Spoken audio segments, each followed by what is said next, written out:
ಇವತ್ತು ನಾನು ಮುಂದೆ ನಮ್ಮ ಹಾಸನ ಜಿಲ್ಲೆಯ ಸುಳುಗೋಡು ಸೋಮವಾರ ಅನ್ನೋ ಒಂದು ಗ್ರಾಮದಲ್ಲಿದ್ದೀನಿ. ಹಿಂದೆ ರಾಜರುಗಳು ಕೆತ್ತಿಸಿದಂತಹ ವಿಗ್ರಹಗಳು, ಶಾಸನಗಳು ಪತ್ತೆಯಾಗಿದೆ. ಇದು ಹೊಯ್ಸಳ ಸೇರಿದೆ. ಇದು ಇಲ್ಲಿಂದ ಮಸಳೆ ಬಂದಿರೋ ಸುಮಾರು ವಿಗ್ರಹಗಳು ಇದ್ದಾವೆ. ಇಲ್ಲಿ JCB ಕೆಲಸ ಮಾಡುವಾಗ ಒಂದು 2 ವಿಗ್ರಹ ಸಿಕ್ಕಿತ್ತು. ಅದನ್ನು ತಗೊಂಡು ಎಷ್ಟೊಂದು ಇಟ್ಟಿದ್ವಿ. ಬೇಡ ಅಂತ ಹೇಳ್ಬಿಟ್ಟು ವಾಟರ್ ಟ್ಯಾಂಕ್ ಇಟ್ಟಿದ್ವಿ. ಚಿನ್ನದ ಗಣಿಗಳು ಸಿಗ್ಬೋದು ಅಂತಲೂ ಸಹ ಕೆಲವೊಂದು ಭಾಗದಲ್ಲಿ ಅಗೆವಿಕೆಯನ್ನು ಪ್ರಾರಂಭ ಮಾಡಿದ್ದಾರೆ. ಈ ಗ್ರಾಮದಲ್ಲೇ 7 ಶಾಸನಗಳಿದೆ. ಇದೇ ಬೆಟ್ಟದ ತುದಿಯಲ್ಲಿ ಗುಹೆ ಇದೆ. ಹೋಗ್ಬೋದಾ ಈಗ ಅಲ್ಲಿಗೆ ಹೋಗ್ಬೇಕಾದ್ರೆ ಸ್ವಲ್ಪ ಕಷ್ಟ. ಅದ್ರೊಳಗೆ ಹುಲಿ, ಹಂದಿ, ಕಾಡಂದಿ ಎಲ್ಲ ಅಲ್ಲಿ ಮನೆ ಕಳವು. ಬೆಟ್ಟಕ್ಕೆ ಹೋಗಕ್ಕೆ ಯಾವ ಶಿಲ್ಪಗಳು, ಅದಕ್ಕೆ ಸಂಬಂಧಪಟ್ಟಂತ ಶಾಸನಗಳು, ಕುರುಹುಗಳು ಸಿಕ್ಕಿದಾವೆ. ನೀವು ಗ್ರಾಮಸ್ಥರು ಅದ್ರ ಬಗ್ಗೆ ಏನು ಯೋಚನೆಯನ್ನು ಮಾಡಿದ್ದೀರಿ? ಈ ವಿಚಾರನ ಎಲ್ಲರಿಗೂ ಸರ್ಕಾರಕ್ಕೆ ಸೇರಿದಂತೆ ಮನವಿ ಮಾಡಿದೀವಿ. ಒಂದು 3-4 ಸಲ ಯಾರಾಗ್ಲಿ ಗಮನ ತಗೊಂಡಿಲ್ಲ. ನಮ್ಮ ಜೊತೆ ಕೈ ಜೋಡಿಸಿದ್ರೆ ಇದಕ್ಕೆ ಸಂಬಂಧಪಟ್ಟಂತ ಒಂದು ಹೋರಾಟವನ್ನು ಮಾಡೋಣ. ನಮ್ಮ ಗ್ರಾಮದಿಂದ ಏನಾಗಬೇಕು ನಾವು ಸಹಕಾರ ಮಾಡ್ತೀವಿ. ಎಲ್ಲರಿಗೂ ನಮಸ್ಕಾರ. ಯುನೈಟೆಡ್ ಮೀಡಿಯಾದ ಮತ್ತೊಂದು ಹೊಸ ವಿಡಿಯೋಗೆ ಎಲ್ಲರಿಗೂ ಸ್ವಾಗತ. ವೀಕ್ಷಕರೇ, ಇವತ್ತು ನಾನು ಬಂದು ನಮ್ಮ ಹಾಸನ ಜಿಲ್ಲೆಯ ಅರ್ಕಲಗೂಡು ತಾಲೂಕಿನ ಸುಳುಗೋಡು ಸೋಮವಾರ ಅನ್ನೋ ಒಂದು ಗ್ರಾಮದಲ್ಲಿದ್ದೀನಿ. ಈ ಒಂದು ಗ್ರಾಮದಲ್ಲಿ ಇಂದಿನ ಕಾಲದಲ್ಲಿ ಅಂದ್ರೆ ಹಿಂದೆ ರಾಜರುಗಳು ಏನು ಆಳ್ತಾ ಇದ್ರು, ಅವರು ಕೆತ್ತಿಸಿದಂತಹ ವಿಗ್ರಹಗಳು ಮತ್ತೆ ಅವರು ಬರೆಸಿದಂತಹ ಶಾಸನಗಳು ಈ ಒಂದು ಊರಿನಲ್ಲಿ ಪತ್ತೆಯಾಗಿದೆ. ಇಲ್ಲಿಯ ಗ್ರಾಮಸ್ಥರು ಜಮೀನನ್ನ ಮಾಡಬೇಕಾದ್ರೆ ಅಂದ್ರೆ ಹೊಲನ ಉಳಬೇಕಾದ್ರೆ ಆ ರೀತಿಯಾದ ವಿಗ್ರಹಗಳು ಪತ್ತೆಯಾಗಿರುತ್ತೆ. ಅದನ್ನ ಸುಂದರೇಶ್ ಡಿ ಉಡುವಾರೆ ಅವರು ಅದ್ರ ಬಗ್ಗೆ ಸಂಶೋಧನೆಯನ್ನ ಮಾಡಿ ಈಗ ನಮ್ಮೆಲ್ಲರಿಗೂ ತಿಳಿಸ್ಕೊಡೋದಕ್ಕೆ ಹೊರಟಿದ್ದಾರೆ. ಇದು ಹೊಯ್ಸಳ ಸೇರಿದೆ. ಇದು ಅಲ್ಲಿ ಮೇಲ್ಗಿಡದ ಶಬರ ಯಾವ್ದು ಹೇಳಿ, ಆ ಬಾಯಿ ಮಸಳೆ ಬಾಯಿ ಇದು ಅದು ಇದು ಸಿಂಹ ಮೊಸಳೆ.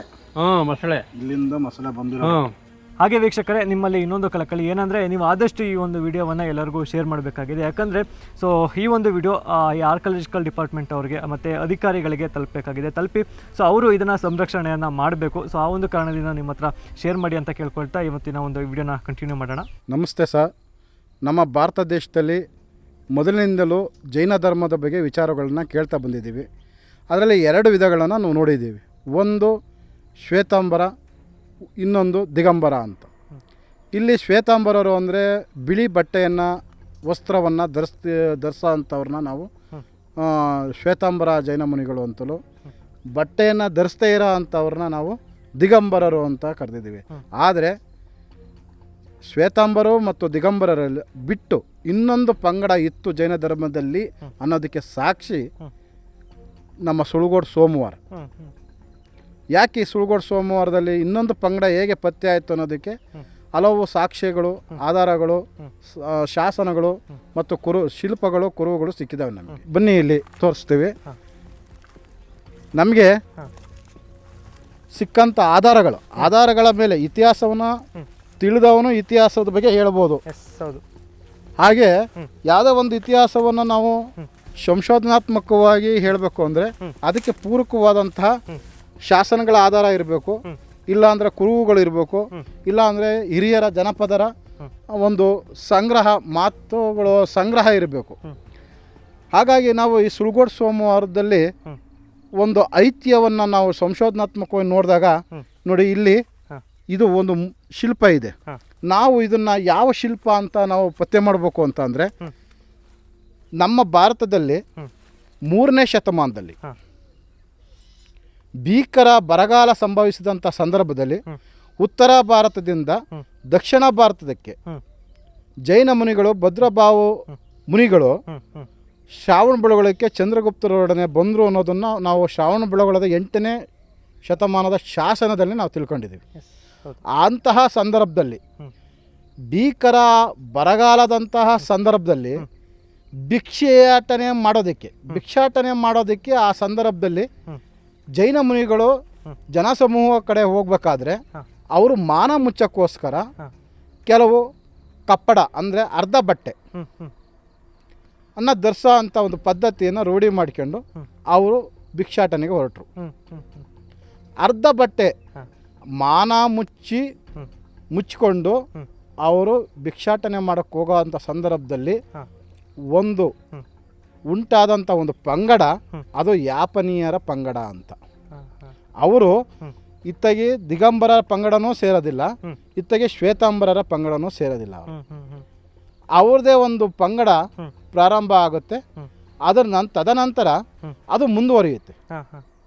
ಆ ಮುಂದುವರಿದ ಭಾಗವಾಗಿ ಉತ್ತರ ಭಾರತದಿಂದ ಬಂದಂಥವರು ನಮ್ಮ ಕರ್ನಾಟಕದಲ್ಲಿ ಬೆಳಗಾವಿ, ಸೌದತ್ತಿ, ಹಳೇಬೀಡು, ನಮ್ಮ ಅರಕಲಗೂಡು ತಾಲೂಕಿನ ನೈಋತ್ಯ ದಿಕ್ಕಿನಲ್ಲಿರುವಂತಹ ಈ ಮಲೆನಾಡು ಪ್ರದೇಶಕ್ಕೆ ಹೊಂದಿಕೊಂಡಂತೆ ಈ ಒಂದು ಸುಂದರವಾದ ತಾಣದಲ್ಲಿ ಇಲ್ಲಿ ಇದ್ದರು, 5ನೇ ಶತಮಾನದಲ್ಲಿಯೇ ಇಲ್ಲಿ ನೆಲೆಸಿದ್ರು ಅನ್ನೋದಕ್ಕೆ ಸಾಕ್ಷಿಗಳು ಶಾಸನಗಳ ಮೂಲಕ ನಮಗೆ ದೊರೆತಿವೆ. ಅಂದ್ರೆ ಈಗ ಇಲ್ಲಿ ಸಿಕ್ಕಿರೋದು ಮತ್ತೆ ನೀವು ಹೇಳ್ತಿರೋದಕ್ಕೆ ಸಾಕ್ಷಿ ಶಾಸನದಲ್ಲಿ ಶಾಸನಗಳಲ್ಲಿ ಇದಾವೆ, ಶಾಸನಗಳಲ್ಲಿ ಉಲ್ಲೇಖವನ್ನು ಮಾಡಿದ್ದಾರೆ. ಇದು ಇಲ್ಲೇ ಸಿಕ್ಕಿದೆ, ಇಲ್ಲೇ ಸಿಕ್ಕಿದೆ. ಈ ಗ್ರಾಮದಲ್ಲೇ 7 ಶಾಸನಗಳಿದ್ದಾವೆ. ಇದು 11ನೇ ಶತಮಾನದ ಕೊಂಗಾಳ್ವ ರಾಜರ ಕಾಲದಲ್ಲಿ ಶ್ರೀ ಕುಳಿಶ ಅಂತ ಬರೆಸಿದಂಥವರು ನಕುಲಯ್ಯ ಅಂತ ಬರ್ತಾರೆ ಈ ಶಾಸನದಲ್ಲಿ ಪ್ರಮುಖವಾಗಿ. ಇಲ್ಲಿ 2 ಪಂಗಡವಾಗಿ ನಾವು ಈ ಶಾಸನವನ್ನು ಮಾಡ್ಕೋಬೋದು. ಒಂದು ಜೈನ ಧರ್ಮಕ್ಕೆ ಯಾಪನೀಯರ ಧರ್ಮಕ್ಕೆ, ಜೈನ ಧರ್ಮದ ಯಾಪನೀಯ ಪಂಗಡಕ್ಕೆ ಭೂದಾನ ಮತ್ತು ಬಸದಿಯ ನಿರ್ಮಾಣಕ್ಕೆ ಕೊಟ್ಟಂತಹ ಒಂದು ರಾಜರ ಹೊಗಳಿಕೆ ಇದರಲ್ಲಿ ಉಲ್ಲೇಖ ಇದೆ. ಎರಡನೇದಾಗಿ ಚಂದ್ರಪ್ರಭ ಸಿದ್ಧಾಂತ ಮುನಿಗಳು, ಜೈನ ಗುರುಗಳು ಅವರ ಪರಂಪರೆಯನ್ನು ಹೊಗಳಿದ್ದಾರೆ. ಇದರಲ್ಲಿ ಅವರು ಹೇಗೆ ಎಷ್ಟು ಶಕ್ತಿಶಾಲಿಯಾಗಿದ್ದರು, ವಿಚಾರವಂತರಾಗಿದ್ದರು, ಅವರು ಹೇಗೆ ಹೇಗೆ ಒಂದು ಪರಂಪರೆಯನ್ನು ನಡೆಸ್ಕೊಂಡು ಬಂದರು ಅನ್ನೋದು ಈ ಶಾಸನದಲ್ಲಿ ಉಲ್ಲೇಖ ಇದೆ.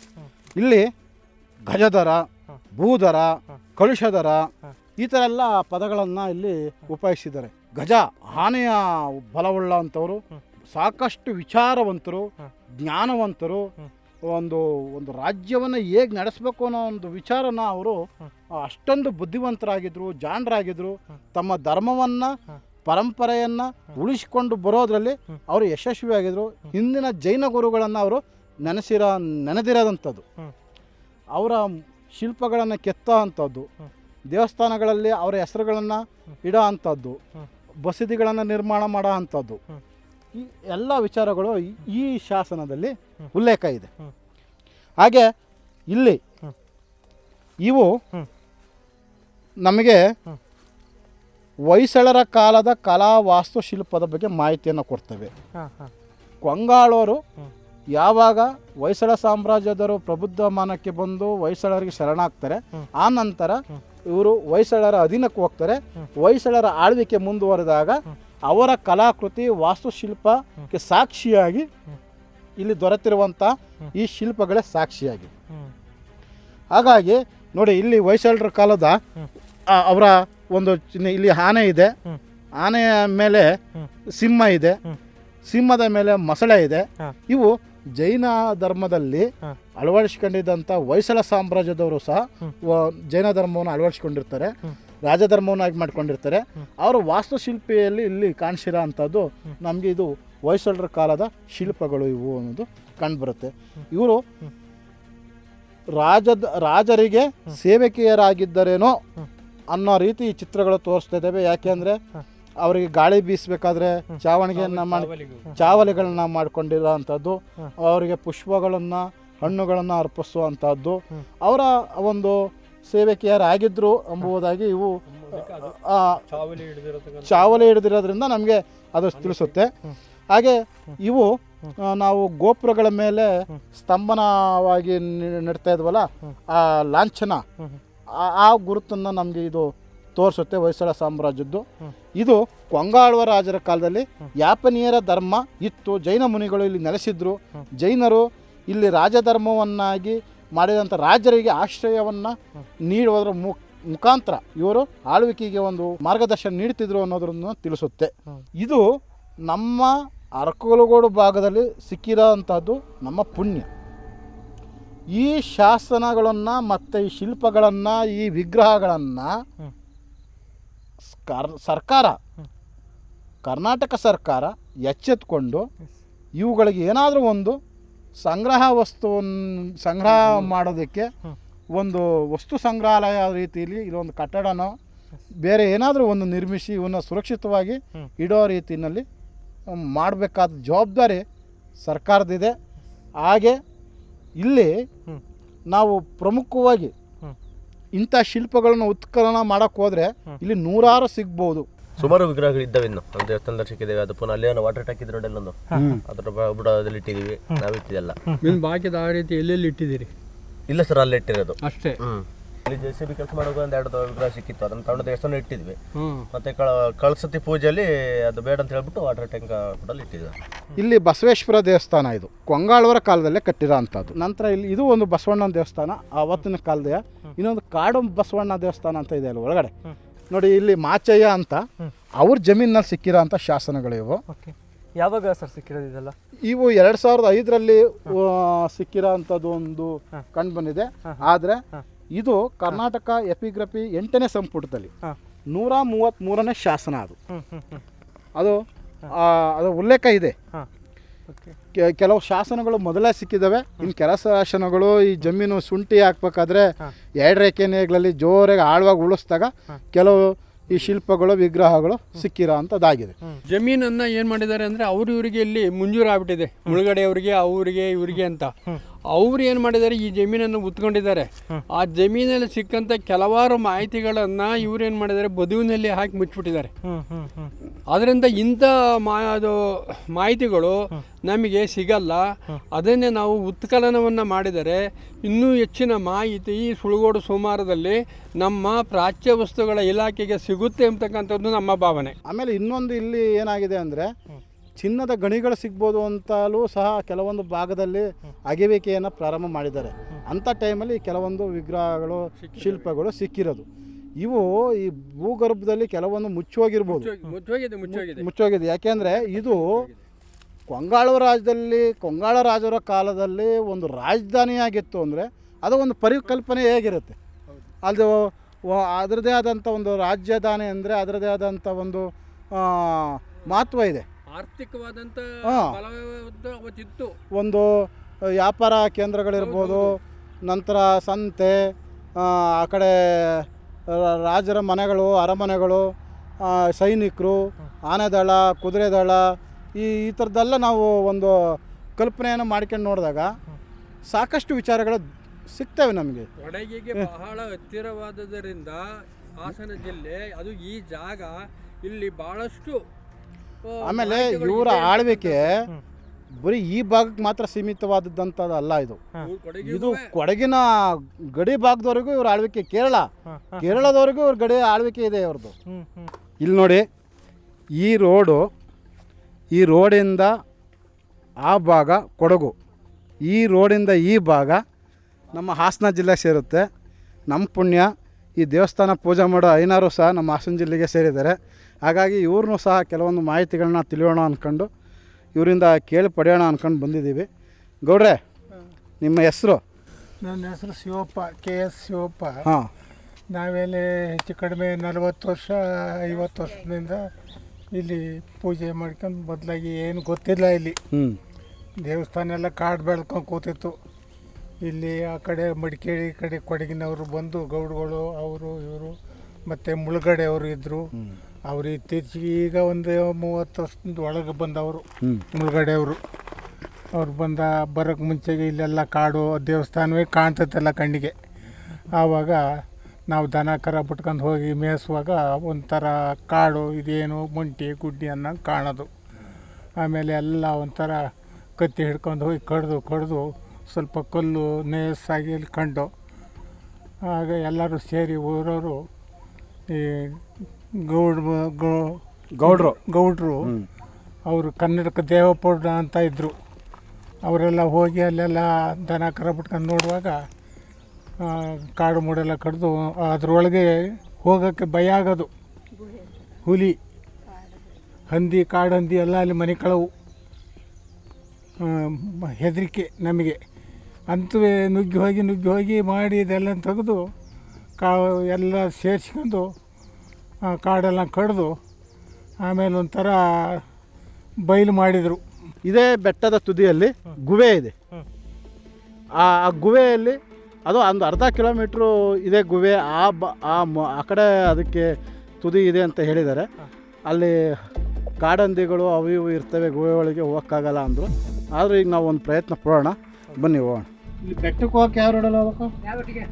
ಇದು ಇದ್ರ ಬೆಟ್ಟ ಅಜ್ಜಿಕಲ್ಲು ಬೆಟ್ಟಕ್ಕೆ ದಾರಿ ಇಲ್ಲ, ಅಲ್ಲಿ ಹೋಗ್ಬೇಕು.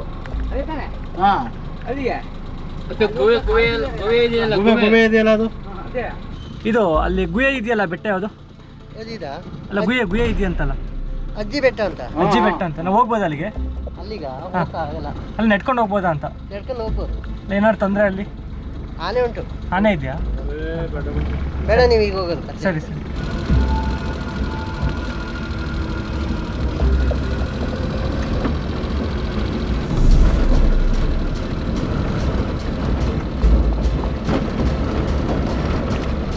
ಇದೆ ಅನ್ಸುತ್ತೆ ಅಲ್ಲ? ಆತ್ಮೀಯರೇ, ಇದೇ ಕಾಡು. ಇಲ್ಲಿ ಯಾವುದೇ ರಸ್ತೆ ಇಲ್ಲ, ಕಾಲ್ ರಸ್ತೆ ಇದೆ. ಹಾಗಾಗಿ ನಾವು ಮಳೆ ಬೇರೆ ಬರ್ತಾ ಇದೆ. ಇಲ್ಲಿ ಆನೆಗಳ ದಂಡು ತುಂಬ ಜಾಸ್ತಿ. ಹಾಗಾಗಿ ಆನೆಗಳಿಗೆ ಹೆದರಿಕೊಂಡು, ಹಾಗೆ ಈ ಮಳೆ ಬರ್ತಾ ಇರೋ ಕಾರಣದಿಂದ ಆ ಗುಹೆ ಹತ್ರ ನಾವು ಹೋಗಕ್ಕಾಗ್ತಿಲ್ಲ.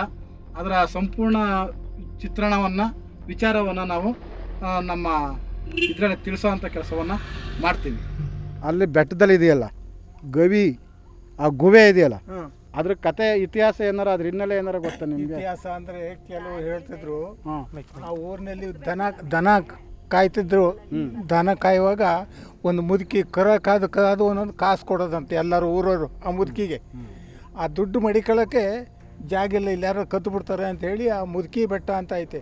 ಆ ಬೆಟ್ಟದ ಮೇಲೆ ಹೋಗಿ ಒಂದು ದೇವಸ್ಥಾನ ಕಟ್ಟೈತಿ. ವಿಗ್ರಹ ದೇವಸ್ಥಾನ ಕಟ್ಟಿ ಕಣ್ಜಿದ ಮುದುಕಿ ಕಣ್ಜ ಅಂತಿದ್ರು. ಆಗ ನಾವು ಒಂದು ಆಳದ ಸುತ್ತ ಹೋಗಿ ಅದ್ರ ಮೇಲೆಲ್ಲ ಕೂತ್ಕೊಂಡು ನೆಡ್ಗೆ ಆಟ ಆಡ್ಕೊಂಡು ದನ ಕರ ಎಲ್ಲ ಮೇಯ್ಸ್ಕೊಂಡು ಬರೀವ. ಈಗ ಈ ಹುಡುಗರೆಲ್ಲ ಹೋಗಿ ಆ ಗವಿಯೆಲ್ಲನೂ ಉಂಡ್ಸಿ ಹಾಕ್ಬಿಟ್ಟವ್ರೆ, ಏನೂ ಇಲ್ಲ. ಇಲ್ಲಿ ಈ ಸುಳುಗೋಡು ಸೋಮವಾರದಲ್ಲಿ ಈ ಊರಿನ ಸುತ್ತಮುತ್ತಲೂ ಸಹ ಬಸವಣ್ಣ ದೇವಸ್ಥಾನಗಳು ತುಂಬ ಇದ್ದಾವೆ. ಅದರಲ್ಲೂ ಇದು ಒಂದು ಸಹ ಬಸವಣ್ಣ ದೇವಸ್ಥಾನ, ಭಾಳ ಪ್ರಸಿದ್ಧಿಯಾಗಿರೋಂಥ ದೇವಸ್ಥಾನ. ಇಲ್ಲಿ ಯಾವುದೇ ಹಸು, ಯಾವುದೇ ಎಮ್ಮೆ ಆಗಲಿ ಹಸು ಆಗಲಿ ಕರು ಹಾಕಿದ ಮೇಲೆ ಆ ಮೊದಲನೇ ಹಾಲಿನ ಗಿಣ್ಣು, ಆ ಗೀಬಾಲನ್ನ ಕರೆದು ಅದರಲ್ಲಿ ಗಿಣ್ಣು ಮಾಡಿ ಈ ದೇವರಿಗೆ ತಂದು ಅರ್ಪಿಸೋ ಅಂಥದ್ದು ಈ ಊರಿನ ಗ್ರಾಮಸ್ಥರು ಪರಂಪರೆಯಾಗಿ ನಡೆಸ್ಕೊಂಡು ಬಂದಿರೋದನ್ನು ನಾವು ನೋಡ್ತಾ ಇದ್ದೀವಿ. ಇವತ್ತು ಹೆಣ್ಮಕ್ಳು ಈ ಒಂದು ಪೂಜೆಯನ್ನು ಮಾಡ್ತಾಯಿದ್ದಾರೆ. ಅವ್ರನ್ನೂ ವಿಚಾರಿಸೋಣ, ಇದ್ರ ಮಾಹಿತಿ ಏನು, ಇದ್ರ ವಿಚಾರ ಏನು, ಹೇಗೆ ಶಕ್ತಿ ದೇವತೆ ಇದು, ನಿಮಗೆ ಏನು ಅನಿಸುತ್ತೆ ಈ ದೇವ್ರ ಬಗ್ಗೆ ಅಂತ. ನಾವು ವಾರ ಮಾಡ್ತೀವಿ, ಸೋಮವಾರ ತುಂಬ ಪವರ್ಫುಲ್ ಆದಂಥ ದೇವರು ಇದು. ನಾವು ಯಾವುದೇ ಹಸು ಕರು ಹಾಕಲಿ, ಯಾವುದೇ ಹಸುಗಳು ಕರು ಹಾಕಲಿ, ನಾವು ಬಂದ್ಬಿಟ್ಟು ಇಲ್ಲಿ ಪೂಜೆ ಮಾಡಿ ಹೋಗ್ತೀವಿ. ಮತ್ತೆ ನಾವು ದೇವರಿಗೆ ಅರ್ಪಿಸಿದ ಮೇಲೆ ಮತ್ತೆ ನಾವು ಸೇವಿಸೋದು. ಹಬ್ಬಗಳ ಟೈಮಲ್ಲಿ ನಾವು ಬಂದು ಪೂಜೆ ಮಾಡ್ಕೊಂಡು ಹೋಗ್ತೀವಿ. ಸ್ನೇಹಿತರೆ, ಇದು ಸುಳುಗೋಡು ಸೋಮವಾರದ ಈ ಬಸವನ ಕಟ್ಟೆಯ ದೇವಸ್ಥಾನದ ಹಿಂಬದಿಯ ಜಮೀನು ಉಳುವೆ ಮಾಡಬೇಕಾದ್ರೆ ಈ ವಿಗ್ರಹ ಸಿಕ್ಕಿದ್ದು. ಇದು ಕಾಲಭೈರವನ ರೂಪವನ್ನು ಹೋಲುತ್ತೆ. ಇದು ಕಾಲಭೈರವೇಶ್ವರ ದೇವಸ್ಥಾನವೇ ದೇವರು ಎಂಬುದಾಗಿ ಇದನ್ನು ಗುರುತಿಸಲಾಗಿದೆ. ಇಲ್ಲಿ ನೋಡಿ ಒಂದು ಡಮರಗ ಇದೆ, ಹಾಗೆ ಇಲ್ಲಿ ಕೈಯಲ್ಲಿ ಬಾಕು ಇದೆ, ಅಲ್ಲಿ ನಂದಿ ಇದೆ, ಹಾಗೆ ಇಲ್ಲಿ ಒಂದು ದೇವರ ಒಂದು ಇದಿದೆ. ಹಾಗಾಗಿ ಇದು ಸಂಪೂರ್ಣ ಚಿತ್ರಣ ಕಾಲಭೈರವನಿಗೆ ಹೋಲುತ್ತೆ. ಇದು ಸರಿಸುಮಾರು ಒಂದು 3 ಅಡಿಯಿಂದ 3.5 ಅಡಿ ಬರ್ಬೋದು. ನಾವು ಈ ಗ್ರಾಮಸ್ಥರು ಎಲ್ಲರೂ ಸೇರಿ ಕೇಳ್ಕೊಳ್ಳೋದೇನಪ್ಪ ಅಂದರೆ, ಇಲ್ಲಿ ಸಿಕ್ಕಿರುವಂಥ ಜೈನರ ಶಿಲ್ಪಗಳನ್ನು, ದೇಗುಲಗಳನ್ನು, ವಿಗ್ರಹಗಳನ್ನು ಮುಂದಿನ ತಲೆಮಾರಿಗೆ ಇವನ್ನ ಸಂರಕ್ಷಣೆ ಮಾಡಿಡುವಂಥ ಜವಾಬ್ದಾರಿಯನ್ನು ಸರ್ಕಾರ ತೆಗೆದುಕೊಳ್ಬೇಕು. ಸುಳುಗೋಡು ಗ್ರಾಮಸ್ಥರಿಗೆಲ್ಲರಿಗೂ ನಮಸ್ಕಾರ. ನಿಮ್ಮೂರು ಜೈನ ಧರ್ಮದ ಒಂದು ಪವಿತ್ರ ಕೇಂದ್ರ ಅನ್ನೋದು ಇತಿಹಾಸದಲ್ಲಿ ಸೇರಿದೆ. ಅದು ನಿಮಗೆ ಗೊತ್ತಿದೆಯೋ ಗೊತ್ತಿಲ್ವೋ ಗೊತ್ತಿಲ್ಲ ನನಗೆ. ಆದರೆ ಇತ್ತೀಚಿನ ದಿನಗಳಲ್ಲಿ ಜೈನ ಧರ್ಮದ ಶಿಲ್ಪಗಳು, ಬಸದಿಗಳು, ಅದಕ್ಕೆ ಸಂಬಂಧಪಟ್ಟಂಥ ಶಾಸನಗಳು, ಕುರುಹುಗಳು ಸಿಕ್ಕಿದ್ದಾವೆ. ಇದರ ರಕ್ಷಣೆ ಬಗ್ಗೆ, ಸಂರಕ್ಷಣೆ ಬಗ್ಗೆ ಊರಲ್ಲಾದಂಥ ನೀವು ಗ್ರಾಮಸ್ಥರು ಅದ್ರ ಬಗ್ಗೆ ಏನು ಒಂದು ಯೋಚನೆಯನ್ನು ಮಾಡಿದ್ದೀರಿ? ಅದರ ನಿಮ್ಮ ಉದ್ದೇಶ ಏನಿದೆ, ನಿಮ್ಮ ಧ್ಯೇಯ ಏನಿದೆ, ಅದ್ರ ಬಗ್ಗೆ ಅವನು ಯಾವ ರೀತಿ ಸಂರಕ್ಷಣೆ ಮಾಡಬೇಕು ಅಂತ ಅಂದ್ಕೊಂಡಿದ್ದೀರಿ? ಏನಾದರೂ ಅದ್ರ ಬಗ್ಗೆ ಹೋರಾಟ ಮಾಡ್ತಾಯಿದ್ದೀರಾ? ಸರ್ಕಾರಕ್ಕೆ ಮನವಿಗಳನ್ನು ಸಲ್ಲಿಸಿದ್ದೀರಾ? ಆ ವಿಚಾರಗಳೇನಾದರೂ ಇದ್ದರೆ ನಮ್ಮ ಜೊತೆ ಹಂಚ್ಕೋಬೇಕು ಅಂತ ಕೇಳ್ಕೊಳ್ತೀವಿ. ನಮಸ್ತೆ ಸರ್ ಎಲ್ಲರೂ. ಸರ್ ಈ ವಿಚಾರನ ಎಲ್ಲರಿಗೂ ಸರ್ಕಾರಕ್ಕೆ ಸೇರಿದಂತೆ ಮನವಿ ಮಾಡಿದ್ದೀವಿ ಒಂದು 3-4 ಸಲ. ಸರ್ಕಾರದಾಗಲಿ ಯಾರಾಗಲಿ ಗಮನಕ್ಕೆ ತೊಗೊಂಡಿಲ್ಲ. ನಾವು ಈಗ ವರ್ಷಕ್ಕೊಮ್ಮೆ ವರ್ಷದಲ್ಲಿ 2 ಸಲ ಪೂಜೆ ಮಾಡ್ತೀವಿ, ಅಷ್ಟು ಬಿಟ್ಟರೆ ಇನ್ನೇನು ಮಾಡ್ಕೊಂಡು ಹೋಗ್ತಾಯಿಲ್ಲ. ಇನ್ನು ಹೆಚ್ಚಿನಾಗಿ ನೀವುಗಳು ಸ್ವಲ್ಪ ಸಹಕಾರ ಕೊಟ್ಟರೆ ನಾವು ಗ್ರಾಮದಿಂದ ಏನು ಆಗಬೇಕು ನಾವು ಮಾಡ್ಕೊಡ್ತೀವಿ. ನಾವು ಒಟ್ಟೆ ಇಂಪ್ರೂವ್ಮೆಂಟ್ ಆಗಬೇಕು, ನಮ್ಮ ದೇವಸ್ಥಾನ ಇಂಪ್ರೂವ್ಮೆಂಟ್ ಆಗಬೇಕು. ನಾವು ಒಂದು ಪ್ರಯತ್ನ ಮಾಡ್ತಾಯಿದ್ದೀವಿ. ಇವತ್ತಾಗುತ್ತೆ, ನಾಳೆ ಆಗುತ್ತೆ, ಮುಂದಿನ ವರ್ಷಕ್ಕಾಗುತ್ತೆ ಅಂತ ಒಂದು ಪ್ರಯತ್ನ ಮಾಡ್ತಾಯಿದ್ದೀವಿ. ನೋಡೋಣ ದೇವರು ಹೆಂಗೆ ನಿಮ್ಮ ದೇವರು ಜನಗಳು ನೀವು ನಮ್ಮ ಜೊತೆ ಕೈ ಜೋಡಿಸಿದ್ರೆ ಇದಕ್ಕೆ ಸಂಬಂಧಪಟ್ಟಂತೆ ಒಂದು ಹೋರಾಟವನ್ನು ಮಾಡೋಣ. ಅದಕ್ಕಿಂತ ಹೆಚ್ಚು ನಮ್ಮ ಗ್ರಾಮಸ್ಥರು ಎಲ್ಲರೂ ಸೇರಿಬೇಕಾದ್ರೆ ನಿಮಗೆ ಭಾಗಿಯಾಗಿ ಒಂದು ಸಪೋರ್ಟ್ ಮಾಡ್ತೀವಿ. ನಮ್ಮ ಸಂಪತ್ತಿದು, ನಮ್ಮ ರಾಜ್ಯದ ಸಂಪತ್ತು. ಹೌದು. ನಮ್ಮ ಮುಂದಿನ ಪೀಳಿಗೆಗೆ ಇದು ಬೇಕಾಗಿರೋ ಅಂಥದ್ದು. ಹಾಗೆ ಇತಿಹಾಸನೇ ಇಲ್ದೇನೆ ಇತಿಹಾಸದಲ್ಲಿ ಬದುಕಕ್ಕೆ ಹೇಗೆ ಸಾಧ್ಯ? ಹೌದು ಹೌದು. ಈಗ ನಮ್ಮ ಪೂರ್ವಜರು ಹೇಗಿದ್ರು, ನಮ್ಮ ಮುಂದಿನ ಜನಾಂಗಗಳಿಗೆ ಅದು ಮಾಹಿತಿ ಹೇಗೆ ಕೊಡೋದು? ಇವೆಲ್ಲ ನಶಿಸಿ ಹೋದ್ರೆ ಹೌದೌದು. ಇದೇ ರೀತಿ ಅವರು ಹಿಂದಿನ ಕಾಲದಲ್ಲ ಮಾಡ್ಕೊಂಡ್ ಬಂದಿದ್ರೆ ಇವತ್ತು ನಮಗೆ ಬೇಲೂರು ಹಳೆಬೀಡು ಆಗಲಿ, ಹಂಪಿ ಆಗಲಿ ನೋಡೋಕೆ ಇರಲಿಲ್ಲ. ಅದೇ. ಹಾಗಾಗಿ ನೀವೆಲ್ಲರೂ ಒಂದು ಒಗ್ಗಟ್ಟಾಗಿ ನಮ್ಮ ಜೊತೆ ಕೈ ಜೋಡಿಸಿದ್ರೆ ಒಂದು ಅಭಿಯಾನ ಸ್ಟಾರ್ಟ್ ಮಾಡೋಣ. ಗ್ರಾಮದಿಂದ ಸರ್, ನಮ್ಮ ಗ್ರಾಮದ ಪ್ರತಿ ಒಂದು ಜನನು ಬೇಕಾದ್ರೆ, ಒಂದು ಮಕ್ಕಳಿಂದ ಹಿಡಿದು ಪ್ರತಿ ಒಂದು ಜನನು ಬೇಕಾದ್ರೆ ಬರ್ತಾರೆ. ಆ ವಿಚಾರದಲ್ಲಿ ನಮ್ಮ ಒಂದು ಅಭಿಯಾನ ಸ್ಟಾರ್ಟ್ ಮಾಡೋಣ, ಪ್ರಾರಂಭ ಮಾಡೋಣ. ಆ ಅಭಿಯಾನದಲ್ಲಿ ನೀವೆಲ್ಲರೂ ಕೈ ಜೋಡಿಸ್ತೀರಾ ಅನ್ನೋದೊಂದು, ಕೈ ಜೋಡಿಸ್ಬೇಕು ಅನ್ನೋದು ನಮ್ಮ ಜೋಡಿಸ್ತೀವಿ ಸರ್. ನಾವು ಎಲ್ಲ ಜೋಡಿಸ್ಕೊಡ್ತೀವಿ. ನೀವು ಸಹಕಾರ ಕೊಡಿ. ನಾವು ಗ್ರಾಮದವ್ರು ಎಲ್ಲರಿಗೂ ಹೇಳ್ಕೊಂಡು ನಮ್ಮ ಗ್ರಾಮದಿಂದ ಏನಾಗಬೇಕು ನಾವು ಸಹಕಾರ ಮಾಡ್ತೀವಿ. ಸರಿ, ಓಕೆ. ಇಷ್ಟೊತ್ತು ಸಮಯ ಕೊಟ್ಟಿದ್ದು ನಿಮ್ಗೆಲ್ಲರಿಗೂ ಧನ್ಯವಾದಗಳು. ಮುಂದೆ ಒಂದು ಸಲ ಭೇಟಿ ಆಗೋಣ. ಇದೊಂದು ಕಾರ್ಯಗತ ಮಾಡೋಣ.